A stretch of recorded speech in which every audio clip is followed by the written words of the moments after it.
시청자 여러분 그리고 장병 여러분 안녕하십니까? 국방뉴스를 전해드립니다. 국방부와 산업통상자원부가 양부처 장관 공동주재로 국방산업발전협의회를 개최했습니다. 국방산업의 육성과 방위산업 수출 지원을 위한 다양한 방안이 논의됐습니다. 김지한 기자입니다. 국방산업발전협의회는 국방부 장관과 산업통상자원부 장관이 공동의장으로 국방산업 육성과 방위산업 수출을 범정부 차원에서 지원하기 위한 협의체입니다. 국무조정실과 기획재정부, 외교부, 방위사업청 등 관계부처 차관급 위원과 한국국방연구원 등 관련기관 전문위원들이 참여합니다. 13일 대한상공회의소에서 열린 제4차 회의에선 국방산업 수출 경쟁력 강화를 위한 민군협력 확대 방안과 민군협력사업 성과 제고 방안 등이 논의됐습니다. 특히 이번 협의회에는 미래창조과학부와 중소기업청이 처음으로 참가해 실질적인 범부처 간 협업 창구로서의 역할을 하게 됐습니다. 방위사업청은 올해 국방산업 발전을 위한 추진 계획 보고를 통해 안정적인 판로 확보를 위해 수출 국가를 다변화하고 구매국 맞춤형으로 수출을 추진하겠다고 밝혔습니다. 또한 주력 품목의 수출을 활성화하고 매년 2개의 중소기업을 선정해 지원을 확대할 예정입니다. 아울러 방산수출 전문 인력 양성 교육을 매년 2차례 열고 수출 컨설팅을 지원하는 등 방산수출 지원 인프라를 지속적으로 강화할 계획입니다. 절충교육 제도 개선을 통한 방산수출 증대 방안으론 중소기업의 방산수출 물량 의무 비율을 단계적으로 확대하고 산업부, 중소기업청과 협업을 통한 추천 품목 제도 개선에 나서기로 했습니다. 국방뉴스 김지한입니다. 해군 6항공전단이 첨단 시설을 갖춘 항공 비상탈출 훈련장을 신축했습니다. 세계 최고 수준의 전문 해상 생환 훈련장 구축을 목표로 2년여간의 공정을 거쳐 준공이 됐는데요. 실제 상황을 그대로 묘사한 실전적인 교육 훈련이 가능해질 전망입니다. 윤현수 기자입니다. 가상 공중전을 벌이던 조종사가 적진 해상에 불시착합니다. 바다로 비상탈출한 전투조종사가 연막탄과 무전으로 위치를 알리고 해난구조대 SSU 항공구조사가 현장에 급파됩니다. 이어 헬기와 합동작전으로 조종사를 성공적으로 구조해냅니다. 항공기가 전복돼 바닷속에 가라앉은 상태에서 빠져나올 수 있는 능력을 키우는 훈련도 이어졌습니다. 지난 12일 개장한 항공 비상탈출 훈련장에서 펼친 시연훈련. 훈련장은 3,501제곱미터 규모로 모든 훈련 상황을 통제, 모니터링할 수 있는 중앙통제체계, 비바람과 파도, 안개 등 해상 악천후를 구현할 수 있는 시스템, 수중 조명과 서라운드 음향 장비 등 최첨단 시설을 갖추고 있습니다. 오늘 준공한 세계적 수준의 생활훈련장은 조종사들을 더욱 강하게 단련시켜 우리 해군의 전투력 강화에 기여하게 될 것입니다. 기종별 맞춤식 해상 생활 훈련도 가능해졌습니다. 해군이 보유한 P3C 해상 초계기와 링스 해상 작전 헬기 등 항공기 기종별로 모의동체를 모두 갖췄기 때문입니다. 한마디로 세계 최고 수준입니다. 그 비행 승무원들의 생명을 지켜주는 것이 바로 이 훈련장입니다. 모든 훈련 여기서부터 시작됩니다. 여러분들 이 훌륭한 시설과 더불어 여기서 근무하게 되는 우리 장병들이 자부심 가지고 근무해 주겠습니다. 2년여간의 공정을 거쳐 준공된 해군 6항공전단의 항공비상 탈출훈련장. 해군의 전투력을 한 단계 높이는 단단한 토대가 될 것으로 기대됩니다. 국방뉴스 윤여수입니다. 최윤희 합참의장이 세계에서 6번째로 창설된 잠수함 사령부를 방문해 군사 대비 태세를 점검했습니다. 최윤희 의장은 12일 사령부 도착과 함께 업무 보고를 받고 장병들을 격려했습니다. 최 의장은 이 자리에서 잠수함 사령부는 우리 군의 전략적, 작전적 핵심 전력으로 전장 환경 변화에 부합하는 작전 개념을 창의적으로 발전시켜야 한다고 당부했습니다. 특히 잠수함 사령부 대비 태세에 대해 한미 연합연습을 앞두고 북한이 미 항모전단에 대한 합동 공격 훈련과 동해상 미사일 발사 등 무력 시위성 도발을 지속하고 있다며 흔들림 없는 대비 태세를 유지하는 가운데 적이 도발하면 신속하고 정확하게 충분히 응징해야 한다고 강조했습니다. 잠수함 사령부는 우리나라가 잠수함을 운영한 지 23년 만에 창설됐으며 교육훈련과 작전, 정비를 일원화해 운영하면서 잠수함 작전의 완전성을 보장하고 운용 효율성을 증대할 수 있는 계기를 마련했습니다. 병무청과 전쟁기념관이 13일 전쟁기념관 대회의실에서 양 기관의 발전을 위한 업무 협약을 체결했습니다. 이날 협약으로 전쟁기념관은 병무청의 사회복무요원의 안보의식을 기리는 현장 체험 프로그램을 지원합니다. 박장면 병무청장은 이번 협약으로 사회복무요원들이 국가를 위해 산화한 순국선열의 희생정신을 이해하고 사회적 약자를 위한 봉사정신이 더욱 높아질 것으로 기대한다고 밝혔습니다. 양 기관은 안보 관련 영상물 등 자료와 웨딩홀과 전시관 등 편의시설 공유에도 합의했습니다. 21세기 항공우주 시대의 주역이 될 제67기 공군사관생도 입학식이 13일 열렸습니다. 4주간의 기초군사 훈련을 마친 예비생도들은 정식 공군사관생도로서 힘찬 첫걸음을 내디뎠습니다. 송민아 기자입니다. 신고합니다.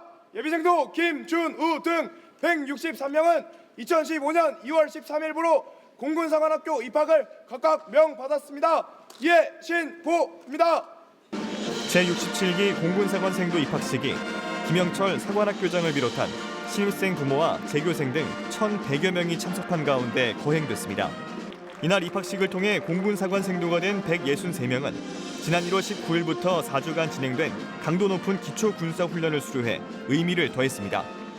가입교 4주 기간 동안 정말 힘든 시간도 많았지만 동기들과 함께 의지해서 열심히 버틸 수 있었고 입학해서는 정정당당하고 대한민국을 빛낼 수 있는 자랑스러운 생도가 되기 위해 노력하겠습니다.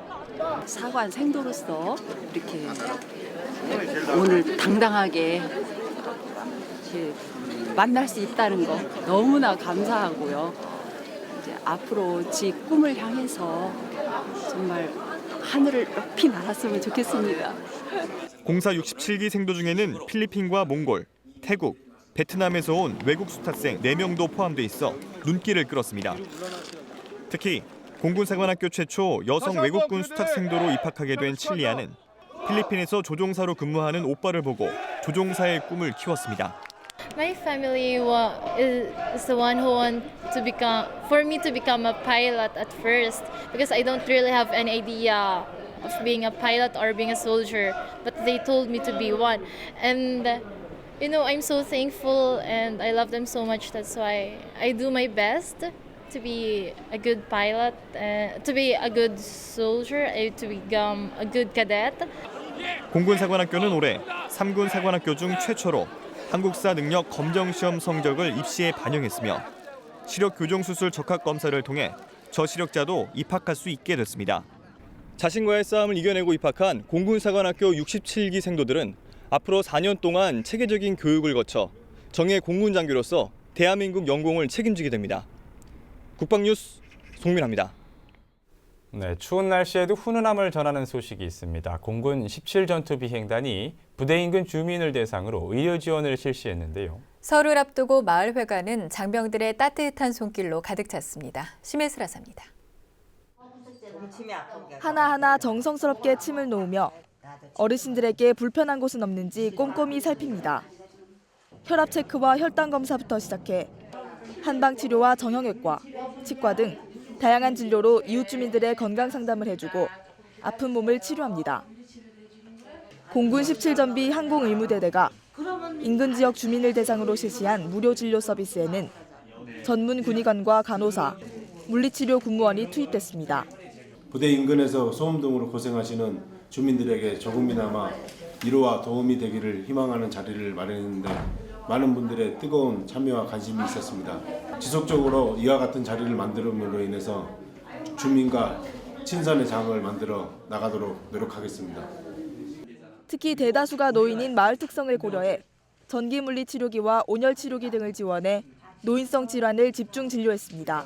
군인들 여러분들이 이렇게 저희 마을에 오셔가지고 이렇게 노인들 치료를 해주고 건강을 체크해 줬으니까 대단히 고맙습니다. 주민들은 고맙게 생각하고 있습니다. 부대는 지역 주민들의 건강 증진을 위한 다양한 노력을 지속적으로 펼칠 예정입니다. 국방뉴스 심예슬입니다. 육군 수도군단장이 모교인 경기도 평택에 위치한 성동초등학교에 6.25 참전용사 명패를 증정했습니다.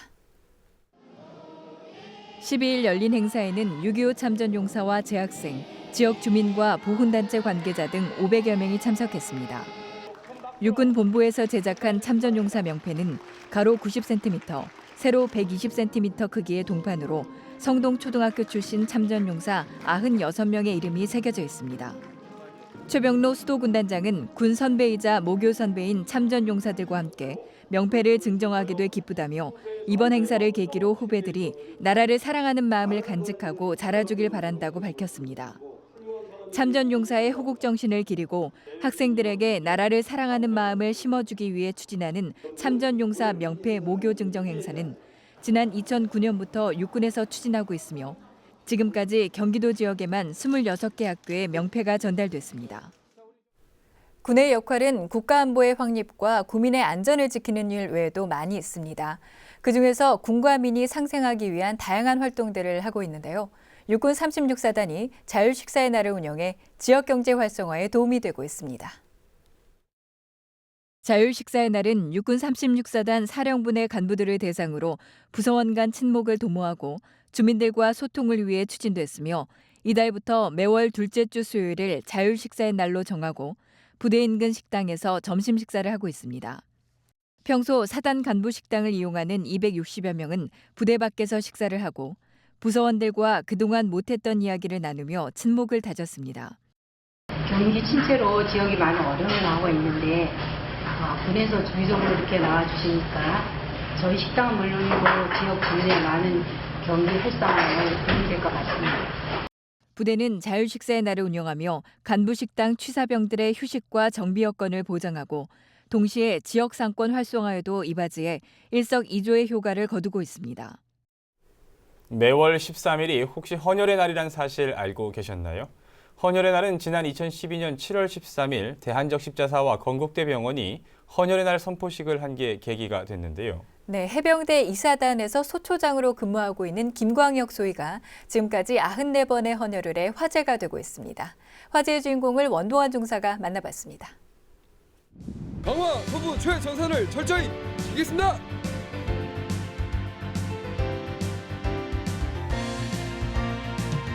서부전서 최전방에서 소초장 임무를 수행하는 김광혁 소위. 김 소위는 바쁜 과업 중에도 불구하고 부대에서 주관하는 사랑의 헌혈 운동에 적극 동참해 현재까지 94번의 헌혈을 했습니다. 고등학교 2학년 때였습니다. 고등학교 2학년 때였는데 제 친구가 백혈병에 걸렸었습니다. 그래서 이제 제가 도와줄 수 있는 방법을 찾던 중에 피가 많이 필요하다는 것을 알게 되었고 이제 헌혈을 그때부터 시작하게 되었습니다. 다만 이제 저의 개인적인 행동이 아니라 전교생 모두가 같이 헌혈을 하게 돼서 그 친구는 이제 수술을 성공적으로 마쳤고 백혈병이 완치가 되어서 고등학교 때부터 재미삼아 했던 헌혈이 30회, 50회 그리고 지금까지 94회에 이르기까지 참 많은 일들이 있었습니다. 헌혈은 하고 싶을 때 할 수 있는 게 아닙니다. 종류에는 전혈과 성분 헌혈로 나뉘며 전혈은 적혈구, 백혈구, 혈장, 혈소판 등 혈액의 모든 성분을 체혈하는 것으로 헌혈 실시 후 2개월이 지나야 다시 할 수 있으며 연간 5회까지 가능합니다. 성분 헌혈은 혈소판과 혈장만을 체혈하고 다음 헌혈 가능 일자는 2주 후 같은 요일부터입니다. 김소희의 올해 나이는 25. 헌혈을 시작한 지 7년밖에 되지 않았지만 94번을 할 수 있었던 이유는 한정된 기간에 꾸준히 해왔기 때문입니다. 현재 건강 상태는 정말 좋습니다. 전혀 그런 점 없고 일각에서 헌혈을 많이 하게 되면은 뼈가 삭는다라는 그런 선입견을 가지고 계시는데 그런 부분 전혀 없고 이제 제가 이곳 해병대에서 원활한 임무 수행을 하기 위해서 매일같이 제 나름대로 개인 체력 관리를 하고 있습니다. 예를 들어서 턱걸이를 한다든지 푸시업을 한다든지 매일같이 그런 체력 단련을 하고 있습니다. 저는 해병대의 일원으로서 그리고 소대장으로서 앞으로는 헌혈뿐만 아니라 국방의 의무를 다하는 그런 국민과 함께하는 군인이 될 수 있도록 노력하겠습니다. 오늘의 작은 찡그림이 내일의 미소가 된다. 헌혈은 누구나 할 수 있고 누구에게나 베풀 수 있습니다. 다만 실천하기 어려울 뿐입니다. 혈액 부족으로 위험한 상황에 처한 이들을 위해 김광혁 소위처럼 헌혈 운동에 적극 동참해 보는 건 어떨까요? 국방뉴스 운동환입니다. 밀리터리 기네스입니다. 이번 시간에는 세계에서 가장 오랫동안 운영한 군용 항공기를 소개해드리겠습니다. 주인공은 바로 B-52 폭격기인데요. B-52 폭격기는 1955년에 실전 배치된 이래 50년이 넘도록 미 공군의 주력 전략 폭격기로 맹활약하고 있습니다. B-52는 2차 세계대전이 끝난 직후인 1945년 11월에 이 미국 본토에서 지구상 어느 곳이라도 나라가 타격할 수 있는 폭격기를 구상하면서 개발이 시작됐습니다. 2차 세계대전 당시 미국은 일본 본토를 사정권에 두는 비행장을 확보하기 위해 여러 섬들을 점령했는데요. 이 과정에서 많은 피해를 입었다고 합니다. 그래서 새로운 폭격기는 보다 멀리 날고 많이 실을 수 있는 비행기가 필요했죠. 그래서 강력한 8개의 제트 엔진을 달고 1940년대에는 상상할 수 없었던 시속 1000km의 최고 속도를 내고 반경 6400km 이내의 목표물을 타격할 수 있는 B-52가 탄생했습니다. B-52는 폭격기답게 많은 양의 폭탄을 탑재할 수 있습니다. 최대 7만 파운드, 약 3만 1,750kg 정도의 무장이 가능한데요. 500파운드 폭탄은 51발, 1000파운드 폭탄은 30발, 또 핵탄두 미사일은 12발, 자유낙하식 핵폭탄은 8발을 탑재할 수 있습니다. 물론 첨단 무기인 합동직격탄 제2담도 12발을 장착할 수 있죠. 이렇게 강력한 무장 능력을 자랑하는 B-52는 실전 경험도 어마어마합니다. 베트남전 당시 융단 폭격이라는 말을 등장시킬 만큼 맹활약했는데요. 모두 12만 4,500여 회 출격해서 373만 5천 톤에 달하는 엄청난 양의 폭탄을 투하했습니다. 또 걸프전에서도 1,620여 회 출격해서 7만 2천 발의 폭탄을 쿠웨이트의 표적과 이라크 비행장, 산업시설 등에 투하했습니다. B-52는 베트남전과 걸프전뿐 아니라 21세기 전장에서도 맹활약하고 있는데요. 아프간 전쟁 초기에 B-1 폭격기와 함께 투입돼 그야말로 하늘 위의 정밀 포병의 역할을 톡톡히 해냈습니다. 미국은 이렇게 다재다능한 B-52를 오는 2040년까지 운용하겠다는 계획도 밝혔는데요. 당분간 세계에서 가장 오랫동안 운용된 군용 항공기라는 타이틀은 바뀌지 않을 것 같습니다. 다음은 국방 게시판입니다. 인사혁신처가 12일 국가공무원 채용시험 종합 안내서 수험생이 알고 싶어하는 공무원 채용시험의 모든 것을 전자책으로 발간했습니다. 이번 책은 시험 준비부터 근무지 배치까지 공무원 채용시험과 정책에 대한 모든 정보를 한 번에 알 수 있도록 했습니다. 또 필기시험 성적 사전 공개제도, 5급 공채 1차 시험 면제제도 등 올해 개편된 제도와 수험생 질문 사례 등도 확인할 수 있습니다. 국방부 정책기획관실이 국방부와 합동참모본부 전 직원을 대상으로 창조국방 정책설명회를 개최합니다. 16일 오후 3시부터 국방부 본관 지하 대강당에서 열리며 장경석 국방부 정책기획관이 창조국방 우리 군의 미래를 연다는 주제로 강연합니다. 설명회 관련 문의는 정책기획관실로 하시기 바랍니다. 국방부가 장병들의 먹을거리를 직접 모니터링하게 될 어머니 장병급식 모니터링단 2기를 모집합니다. 군 복무 중이거나 복무 예정인 장병을 둔 어머니로 오는 3월부터 11월까지 활동하게 됩니다. 이달 24일까지 국방기술품질원 홈페이지에서 접수하며 모니터링단으로 선발되면 소정의 활동비가 지급됩니다. 또 우수 활동자에게는 포상도 할 예정입니다. 국방기술품질원이 군수품의 품질 보증 업무에 관한 각종 애로사항을 해결해주는 군수품 품질 콜센터 119를 운영합니다. 군수품 생산 현장에서 발생하는 품질 관리 애로사항과 개선사항을 실시간 상담해 정부와 업체 간 현장 소통과 협력을 원활히 할 수 있을 것으로 기대됩니다. 대민 의료 지원 활동을 하고 또 지역 경제 활성화를 위해 자율 식사를 하고 사랑의 헌혈 운동에도 동참하고 오늘 전해드린 소식에서는 유독 나눔의 소식이 많았는데요. 무언가를 나누는 일, 우리가 사는 세상을 더욱 따뜻하게 채우는 일임이 분명한 것 같습니다. 주위를 둘러보고 내가 뭘 나눌 수 있을까 생각해보는 주말 됐으면 합니다. 국방뉴스를 마칩니다. 시청해주신 여러분 고맙습니다.